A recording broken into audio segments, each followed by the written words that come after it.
val anele val anele nwoke olie inejeje mi na lala owo gị ka ị ga-eso anele Imo nwanne m which one ka ibu? Oh, hey, I'm need astonished. Hey, my brother, good water. Oh, Tisha, Juma, Jujunu, oh, Tony, Obolano, in the whole world. Kishina Jumia, from now upward. In the whole world. Chineke Chetawai. Obulio, when you also one yana Pofubra Yazubra Sa. Makata. Otembu Hubala. So many families no no be alaje 35 villages no no when I work la here Anele Val Foundation Mr. Valentine Anele Okolie we man Val now Ana akụkọ ya Val Anele Okolie the CEO of Nelly Val Investment Nigeria Limited. Amamiya. Nene forward and clear. Amamiya. Oh, Nene rumo ogbe aka. Ndongo. Aka na atobata gi tobata ngwa he clear aga gi tobata ya clear aga. Ade nwedu ngwa ha ụlọ kpọtara akọ na dị clear. Ute ka Chineke sikwa na clear ya mkpa ya niile. Elenum ta wheelchair. I ruru 50. Munde ngworo nọ n'obodo ebigere wheelchair. Ma ụmụ nwaanyị ndị mụchara ọrụ na-enwedo cool ihe eji ama ịga ọkụ isi ihe ha na-eji eti ọkụ ya na-ere ọkụ hair salon hair dryer thank you hair dry ebicha hair dry ma ndị mụrụ ka esi akwa azụchara machine bidio onye ọbụla n'isi ndị ngwọrọ ebigiri igwe ka nka ụmụ agbọghọbịa ndị na-enwedo ihe ha na-eme otu ka ebidochara ha biznes ma ndị azịgara m kọtawa ihe m kọla gasịrị nga akọla mmadụ katọn indomine wu privilege ọwụ ya nke nta among ihe niile ekere akpa rice otu ka onye ọbụla bụ akpa rice onye be eburu akpa rice ala akpa semo akpa ncha akpa nnu akpa sugar ịkọwụna sogo ozuona so ọ ya nwa na-eme ihe a taa esi na ha na-enyere ndị ụwa na-atụ n'ọnụ aka elene mụ nwa nyere ha aka wọtọga m n'imi ọwa anyị nwawo ndị ụwa na-atụ n'ọnụ ọ nwawo ndị na-enyere aka otu ụwa si atụ m n'ọnụ ka m bịa gawa ọkwa ụzọ ụwa na-atụ m n'ọnụ olu so n'ọnụ ụwa gị na-atọ gị n'ọnụ ụwa ga-atọ gị aka na akpịrị otu eto gbogbo gị enwe ụwa tọgị n'ọnụ nwokorobịa ndị ha ka gị ga-aga gba mbọ too ihe ị ga-eme ị gaje ebe ụwa tọga gị ụkwara nta ụkwụ ọrụrụgo aka ọrụrụgo nwokorobịa ndị ha ka gị kwesịrị ịga were ndụ gị gba ba ga venture into the vineyard tebe ị ga-eji onwe gị n'ọnụ gba mbọ gbapụta ego ihe bịara bịa ịkwega na line enye gị taa nye gị etinye gị nwanne echi a ga-enye nwa gị gawa oshido ga-agbara mbọ n'ihe emeghị ihe ndị na-enweghị ike inyeli onwe ha lekwe ka mgbe agbara bido COVID-19 period stay at home nwatakịrị mmanụ sị mba na ihe niile wụ 35 village nọ n'ọlụ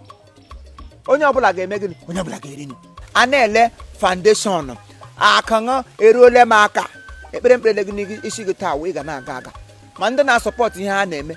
sorokwe na ha asa anọcha ha na facecap ihe na-akpa akwụkwọ nga Facebook nwa m ha sa anọ na Facebook ha nọkwa na Instagram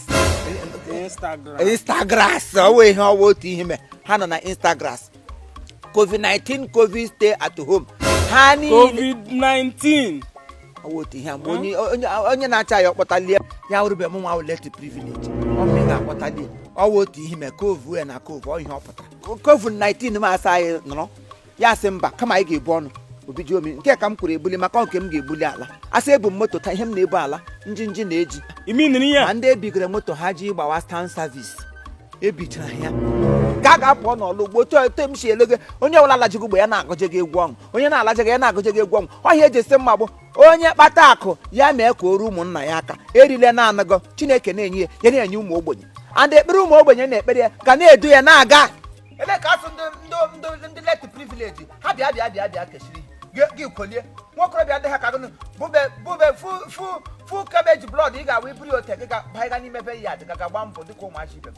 gị na bala onye etoro bala wawudu kwọnụ mgbe ọ bidoro gba mbọ site na ụmụazị pulie ogbuge nnọọ nkwụ na ala na ogbuge nnọọ nkwụ si na nkwụ gbuo ngwe nwedị ihe na-eme fọdụ bifo Chineke bilie ya nye ya wụrụ onye fọwọd na clear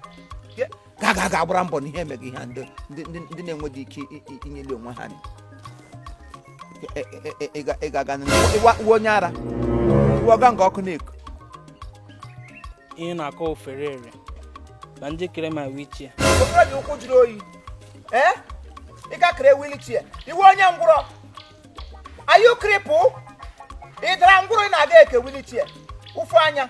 unu nwere onye na-aga iji ụfụ anya unu nwekwara onye tọgbọ n'ala ma ndị nwụrụ anwụ unu nwechara ha ụfụ anya kama echi ugbo unu sọwa ọgwụ ego ka ọ gwụrụ ma mgbe ọ nọ na-eso osidi na-akụ mkpụrụ ihe ndị ọkụgụ ụgbọ mkpụrụ ka ọkụ ga n'ime anyị enwere ka mkpụrụ na hapụ iputere ihe ọma ndị ihe ọma na-agba afọ enwere ka emere emeta ọnụ gị mee ịnọ n'okwu gị ga-eme ịnọ n'okwu Chineke nna m biko dubere m ya n'ụzọ ije gị niile aga elogo asa aga elogo isi ije ihe ọbụla gị na ndị ọrụ gị tigara ka ọ ga na-agaziri ọnụ onye si gị nwụọ onye ọwụ nwụọ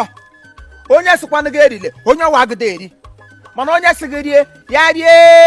otu isi anyị rie iwu ụmụ ogbenye anyị rie ka agbochiri anyị n'ime ụlọ kamgbe 2 weeks nwebere onye tegoro ụkwụ ma ndị na-ere ere ma ndị na-eshi eshi otu a ka anyị nọ na-apachi ụwa gị cheta anyị bije anyị nri biga anyị igwe sa anyị kwara ama obi n'igwe ihe ọbụla bụ ihe vaalụ